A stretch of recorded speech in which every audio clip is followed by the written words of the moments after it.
10도까지 올라가는 데도 있고요. 야, 굉장히 덥네요. 그죠? 몸 건강을 조심하시고. 어떤 연구조사에 의하면 키가 큰 사람하고 키가 작은 사람이 사회에 미치는 영향이 다르다고 그래요. 다른 사람들 보는 눈에 미치는 영향이 다르대요. 저도 키가 뭐 크지는 않지만은 아무래도 키가 큰 사람이 다른 사람들에게 미치는 영향이 크다고 합니다. 역시 덩치가 커서 그런지 키가 커서 그런지. 그런데 키가 큰 사람이 실제로 사회에 큰 영향을 미쳤다는 그런 연구 결과는 없다고 그래요. 뭐 키가 크다고. 근데 보면 정치가들 보면 다 키들이 작아요. 아실는지 모르겠지만. 그래서 사람들의 키는 단지 우리가 사람들을 판단하는 방법에 불과하다는 거예요. 키가 크고 뭐 뚱뚱하고 날씬하고 그런 거는 오늘 본문에서 나오는 사무엘 선지자도 하나님의 유명한 그 선지자도 외모에 대한 편견을 가지고 있었던 것 같습니다. 사무엘은 이스라엘의 첫 번째 왕이었던 사울의 준수한 외모와 다른 사람들보다 큰 키에 마음이 끌렸던 것이 분명합니다. 사무엘상 앞전 9장 2절에 보면요. 그렇게 나와 있어요. 사울, 이스라엘의 첫 왕, 사울이 앞에 제가 잠시 읽죠. 9장 2절에 보면은 이새의 아들이 있으니 그의 이름은 사울이요 준수한 소년이라. 이스라엘 자손 중에 그보다 더 준수한 자가 없고 키는 모든 백성의 어깨 위만큼 더 컸더라. 그냥 엄청 그런 사울에 대해서 그런 나옵니다. 그런데 사울 왕은 하나님의 버림을 받고 사무엘이 그의 후계자를 찾는 영적 일을 시작했어. 오늘 본문이 그겁니다. 두 번째, 차기 왕을 찾고 있는 하나님의 지시를 따라서 사무엘은 어떤 부분을 염두에 두고 다음 후계자를 찾았을까요? 오늘 본문에 이런 것을 보면 알지만 사무엘도 외모를 보고 찾았던 것 같아요. 사람들은 외모나 후생지에 대해서 크게 관심을 둘 때가 있습니다. 뭐 어떻게 생겼나 이런 거 다 보죠. 이번에 저도 결혼식 갔다 오면서 신랑 신부를 보면 저 덩치하고 외모 좋네. 근데 저렇게 날씬한데 왜 저래 어떡하 이렇게 외모를 보고 많이들 우리들이 판단합니다. 둘 때가 있습니다. 그래서 하나님께서 사무엘에게 7절에서 그의 용모와 키를 보지 말라 고 교훈하시는 것을 보면 참 경건한 선지자였던 사무엘도 용모와 키에 마음이 끌렸던 것으로 보입니다. 오늘 본문 6절 7절에 보면 그렇게 기록이 되어 있지요. 그들이 오매 사무엘이 엘리압을 보고 마음에 이르기를 여호와의 기름 부으실 자가 과연 주님 앞에 있도다. 첫 맏아들입니다. 이새의 7명 아들 중에 첫 아들이 오니까 너무 덩치가 좋고 생겼으니까 이 사람이 하나님께서 택한 사람인 것 같다. 이렇게까지 표현을 했습니다. 그러나 하나님은 이스라엘의 다음 왕을 특별한 형태의 마음을 보고 찾으셨습니다. 이스라엘 다음 왕으로 이새의 아들 중에서 찾으셨는데 왕으로 택함을 받지 못한 아들들은 오늘 보면 내가 버려놓으라 무슨 그렇다고 무슨 큰 죄를 지어서 버렸다 하는 그 말씀은 아닙니다. 특별히 무엇 때문에 택함을 받지 못했는지는 꼭 집어서 단정 지을 수는 없는 일이지만은 하나님께서 다윗을 택하신 것은 다윗에게는 하나님을 무조건적으로 따르는 마음이 있었기 때문에 그렇습니다. 이제 그 다윗에 대해 조금 이따가 말씀드리겠지만은 사울 왕도 처음 사무엘 선지자가 이스라엘의 초대왕으로 택함을 받았을 때에도 자기 가족은 베냐민 지파 모든 가족 중에 가장 미약하다고 그들하는 겸손함을 처음에 사울 왕이 첫 사무엘로부터 첫 초대왕으로 받을 때는 그마침 사울 왕도 겸손했습니다. 9장 21절에 기록되어 있어요. 그러나 왕이 되어서 오랫동안 권력을 누리다 보니까 사람이 변하게 됩니다. 그래서 사무엘은 사울의 권력자 자리를 지키기 위해서 자기를 죽일 것이라는 것을 두려워하였습니다. 그게 오늘 16장 읽지 않았더니 2절에 보면 기록이 되어 있습니다. 사무엘이 이르되 내가 어찌 갈 수, 이제 하나님이 사무엘 보고 너 가서 이새의 아들들 가서 다음 차기 왕 될 사람을 네가 가서 기름을 부어라. 그러니까 사무엘이 이르되 내가 어찌 갈 수 있으니까 사울이 들으면 나를 죽이리이다 하니 이런 이제 그런 인간적인 생각을 하게 되지요. 한때 겸손했던 사울은 이제 권력에 대한 집착을 갖고 있으면서요. 사무엘이 자기를 더 이상 지지하지 않고 있다 하는 것도 알고 있었습니다. 그게 앞번에 15장 27절, 28절에 보면 기록되어 있어요. 그리고 하나님께서도 사무엘에게 기름을 부어 새 왕을 세우라는 임무를 맡겼습니다. 그런데도 하나님이 지시를 맡은 사무엘은 이새의 아들 중에 하나가 기름을 부어 장차 이스라엘 왕으로 삼기 위해 베들레헴으로 갑니다. 예기치 않게 사무엘이 베들레헴에 도착을 하자 그 성읍의 장로들은 무서워 떨며 사무엘을 영접했다. 어떻게 오셨냐? 갑자기 하나님의 선지자가 오니까. 왜 장로들이 무서워 떨었을까요? 물론 자기들의 삶이 하나님 앞에 온전한 삶이 아니었을 수도 있겠지만은 이스라엘 백성들이 왕을 요구해가지고 하나님께서 허락하셔서 그들의 소원대로 사울을 왕으로 세웠는데 그들의 마음에는 평강이 없었어요. 그래서 오늘 그들이 장로들이 사무엘이 오니까 평강을 주러 왔냐고 이렇게 질문을. 사무엘에게 그래서 사무엘이 한마디 그들에게 한마디 평강을 주러 왔다는 살롬 원본에 보면 살롬 이란 말을 한 거예요. 평강을 주러 왔다고. 여러분 진정한 평강인 하나님의 평강은 살롬이라고 하죠. 하나님의 평강이죠. 이 세상에서는 진정한 평강을 찾을 수 없습니다. 이 세상은 죽음의 두려움과 온갖 인생의 질병과 고난으로 인하여 고통 가운데 전쟁으로 인한 고통, 질병으로 인한 고통, 이런 재해로 인한 고통의 연속인 이 세상입니다. 그런데 우리가 살고 있습니다. 이런 사람들에게 하나님의 평강이 필요합니다. 자신의 죄를 회개하고 하나님의 평강이 임하기를 위해 우리가 진정한 평강의 소식인 예수 그리스도를 전해야 하는 것이 또 우리의 사명입니다. 오늘 사무엘이 이스라엘 장로들에게 평강을 주러 왔다고 하지만 우리한테도 이런 사명이 있습니다, 여러분. 그래서 예수 그리스도께서는 평안을 너희에게 끼치노니 곧 나의 평안을 너희에게 주노라. 내가 너희에게 주는 것은 세상이 주는 것과 같지 아니하니라. 너희는 마음에 근심하지 말고 두려워하지도 말라고 요한복음 14장 27절에서 말씀하고 있습니다. 여러분은 지금 예수 그리스도로 말미암아 마음의 평강을 누리고 계십니까?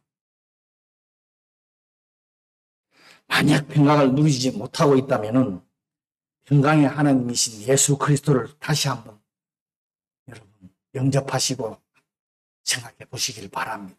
이 세상 살아가면서 마음에 평강이 없이 혹시 살아가고 있지는 않는지요? 혹시 그 평강을 누리고 있으시다면은 자기만 누리는 것이 아니라 위에 다른 사람들에도 평강을 누릴 수 있도록 해야 합니다. 하나님께서 사무엘에게 베들레헴에 가서 이새의 아들 중에 하나에게 기름을 부어 왕을 세우라고 지시했을 때 사무엘은 적식하지 않았어요. 조금 전에도 말씀했죠. 그죠? 1절하고 3절에 기록되어 있어요. 기름을 붓는 일은 여러분 아시겠지만은 선택된 사람의 머리에 그가 하나님의 택함을 받았다고 능력을 받는 것이라고 확인하는 표로 올리브 기름을 이렇게 붓는 절차입니다.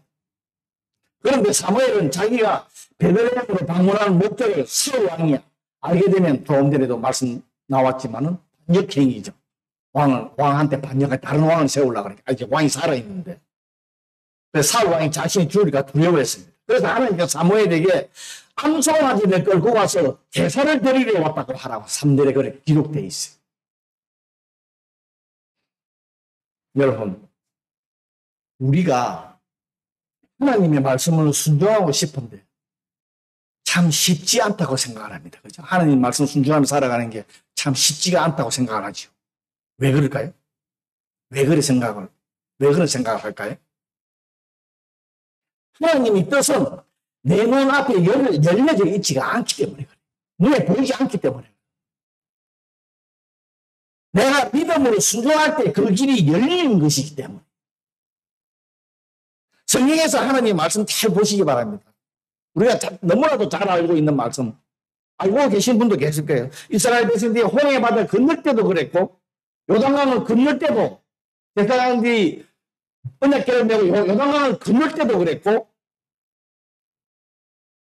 그 다음에 처녀 마리아가 아기 예수님을 성령을 잉태할 때도 그랬고, 친척 아버지 집을 떠날 때도 그랬고, 노아가 방주를 지어라 120년 동안 걸쳐서 방주를 지은 것도 그랬습니다.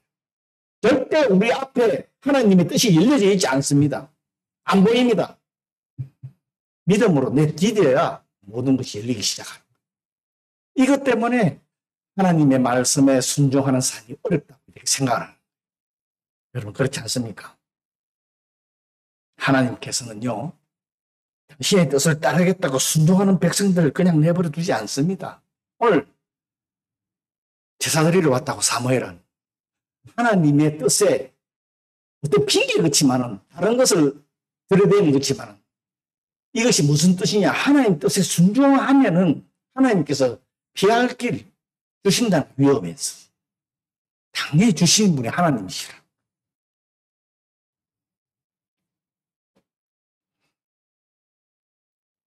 하나님께서 그 두려워하는 사무엘을 그냥 내버려 두시지 않았죠. 그리고 오늘 사무엘도 보면, 말씀을 잘 보면 하나님 뜻을 다 알고 베드로므로 간 것이 아닙니다. 일단은 하나님께서 다음 왕을 세우려고 그런다. 그런데 이세의 아들인데 누군지는 몰라. 그냥 가라. 가면 내가 너한테 지시하겠다고 이렇게 말씀하고 있어요. 말씀을 잘 보세요. 하나님께서 내가 너에게 행할 일을 가르치리니 내가 기름을 부으라고 하는 자에게 기름을 부으라. 아직까지는 모르는 거예요. 그런데도 사무엘은 가잖아요. 여러분, 우리는 믿음의 길을 걸어가는 사람들이라고 합니다.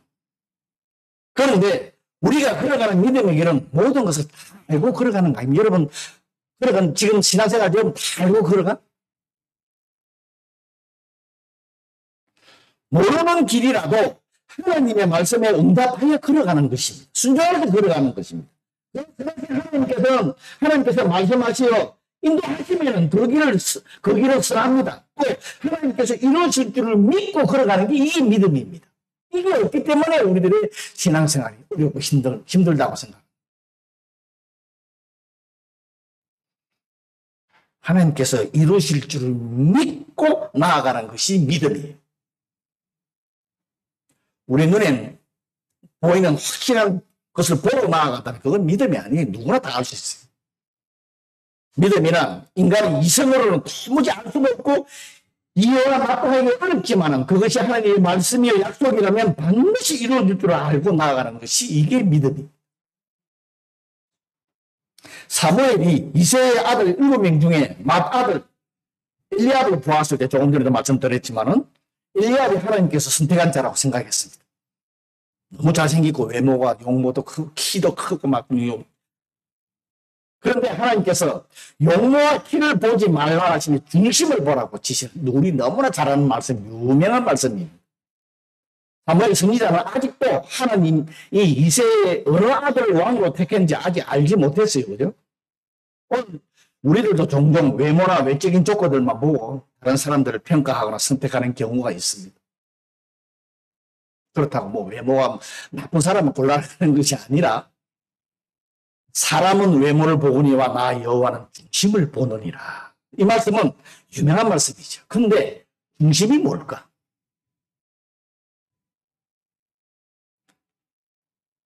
마음, 믿음. 오늘 어린애들하고 얘기 되는데 조금 이따가 내가 그 얘기 한번 해볼게요. 인간은 창조된 우주 만물만 볼 수가 있는 하나님께서 창조해 주는 것만 눈에 보이게끔 때가 있습니다. 주위의 것들이나 일어나고 있는 것들만 보고 이해를 합니다. 우리 주위에서 일어나는 것들만 보고. 그런데 인간이 볼 수 없거나 보려 하지 않는 것들이 하나님의 기본 진리와 못되게 되는 경우도 있다는 거예요. 즉 하나님께서 행하시는 일들은 하나님이 인간에게 계시해 주지 않으면 인간은 알 수 없는 것, 알 수 없습니다, 인간은. 그렇죠? 예를 들어서 예수님이 십자가와 복음 전파 하나님께서 계시해 주지 않았다면 우리 알 수 있었어요? 아무도 모르는 거예요. 하나님께서 예수 그리스도를 통해서 계시해 주셨기 때문에 우리가 아는 거예요. 구원으로 들어가는 문이 하나님의 은혜와 인간의 믿음으로 이루어진다는 것도 하나님께서 계시해 주셨기 때문에 우리가 믿고 구원받은 거예요. 그래서 이 중심이라는 말은 일반적으로 조금 전에도 말씀드렸죠. 마음이라는. 하지만은 히브리어로는 원문을 보면 또 뭐라고 되어 있냐 그러면 심장으로 되어 있어요.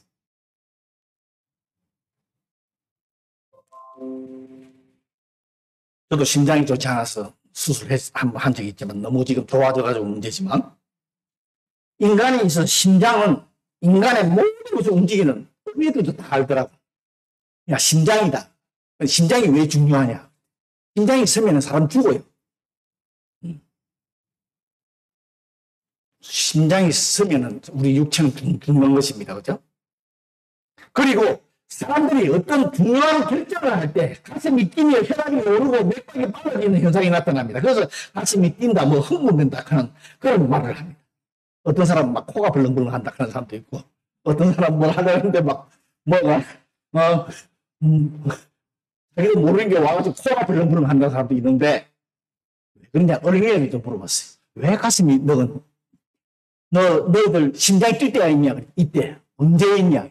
자기가 잘못해서 죄를 지었는데 숨기고 있어요. 그러면 가슴이 뛴다. 맞는 말이죠. 근데 인간이 하나님 믿고 사랑하는 것은 하나님께서 인간의 중심을 보고 때문에 하신다. 이 말은 우리가요 예수님을 만나고 하나님 말씀 읽고 예배에 와서 예배 드릴 때에 우리 가슴이 벌컥 뛰어야 돼. 그만큼 하나님을 내가 진정으로 사랑하고 그분만 예배 드리기 위한 가슴이 막 심장이 벌컥 뛰어야 된다. 이 말씀이에요. 하나님은 우리 중심에 믿음이 있고 하나님을 진정으로 사랑하고 있는지를 보신다는 거예요. 그래서 왜 유명한 말씀 내 마음을 다하고 목숨을 다하고 힘을 다하고 뜻을 다하여 주 하나님을 사랑하라. 내 마음이었거든. 그렇게 말씀하시고 계십니다. 예수님께서도. 그러므로 인간은 그걸 보고 치장하기 전에 우리들의 마음을 먼저 말씀으로 비추어 보고 어떤 자격이나 조건을 갖추기 위해서 공부하기 전에 먼저 말씀을 읽고 이 물질을 소유하기 전에 먼저 많은 말씀을 소유하는 것이 부자라 하는 말이 있습니다. 이새의 7째 아들 다 본 사무엘은 이새에게 이르되 아들들이 다 여기 있는지를 묻고 아직 막내가 남았다는 것을 알고 그를 데려오라고. 막내가 우리가 너무나 잘 양을 지키고 있는 다윗입니다. 그런데 막내 아들 다윗을 보고 그의 빛이 붉고 눈이 빼어나고 얼굴이 아름답다 그런 표현을 합니다. 사무엘이. 볼이 붉고 얼굴이 붉고 눈이 부리부리하며 용모가 준수한 청년이라는 거예요. 물론 이 집안, 이세 집안의 아들들은 아까 마틴도 그랬지만은 외모가 준수하면 그 형제들 모두 외모가 준수한 것은 사실입니다. 그죠? 그 집안이 왜 그렇잖아요. 그러나 오늘 하나님에게 이 표현하고 있는 이것은 그 심장에 하나님에 대한 아름다운 신앙을 가지고 있는 사람은 그 아름다운 내면의 심장에 가지고 있는 그 아름다운 신앙 때문에 외모로 나타난다. 이 말씀이에요. 하나님을 따르기 위해서 하나님만 생각하고 심장이 벌떡벌떡 살에서 심장이 막 벌떡벌떡 뛰었다는 거예요. 쉽게 말하면. 여러분, 우리가 외모를 가꾸는 것도 중요합니다. 무엇보다도 내면의 아름다운 신앙을 가꾸는 것이 더 중요합니다. 지난주에 젊은 부부에 대해서 간증을 했지만은 내면의 아름다운 신앙을 가지고 있으면 외면에 나타나게 돼서 그 주위 사람이 알게 돼가 있어요. 그 사람이 정말 행복한 삶을 살고 기쁜 삶을 살고 있거든 알게 돼가 있다. 여러분 말씀을 통해서 하나님의 은혜와 성령 충만함 살기를 노력하셔야 합니다. 그러면 하나님의 평강이라는 것이 마음에 자리를 잡게 되고 그 평강이 기쁨으로 심장, 마음에서 얼굴로 이렇게 입술로 나타나게 되어 있습니다. 다윗이 오늘 그런 사람이에요. 그래서 하나님께서 다윗을 택합니다. 베드로전서 3장 4절에 보면 오직 마음에 숨은 사람을 온유하고 안정된 심령에 썩지 아니할 것으로 하라. 이는 하나님 앞에 값진 것이라. 여기도 마음에 대한 것을 계속 강조하고 있는데요. 성경에 보면 마음에 대한 것을 많이 강조하고 있죠. 사무엘부터 기름을 부음받은 다윗은 이날 이후로 여호와의 영에게 크게 감동되었다고 기록되어 있습니다. 여러분 선지자 사무엘이 한 일은 아무것도 없어요. 아무것도 없다고 하면 안 되지만 다음 이스라엘 왕에게 기름 붓는 일밖에 안 해요. 그 다음은 하나님께서 하신 거예요. 우리도 하나님 일을 할 때에 내가 할 일이 있고 하나님께서 할 일이 있습니다. 이걸 잘 분별할 줄 알아야 돼요. 지가 다 하려고 그러면 안 돼요. 오늘 본문은 이스라엘 왕을 세우는 일이지만은 지금의 성도들에게는 하나님의 일을 감당하는 데에 필요한 교훈입니다. 그러니까 우리들이 살아가는 이 세상 삶의 중요한 교훈입니다. 그리고 그리스도의 죽음과 부활 그리고 승천 이후에 신약을 살아가는 우리 성도들에게는 그리스도를 믿는 자 모두에게 성령이 우리 중심에 영원히 거하십니다. 그죠? 마음에 계십니다. 여러분 하나님의 기준은 우리들의 중심에 있습니다. 심장에 있다는 거예요. 예배 여러분 오실 때 매주 오실 때 심장 뛰어야 돼. 하나님 앞에 예배 드린 게 그만치 고맙고 감사한 것을 막 흥분 되셔야 되는데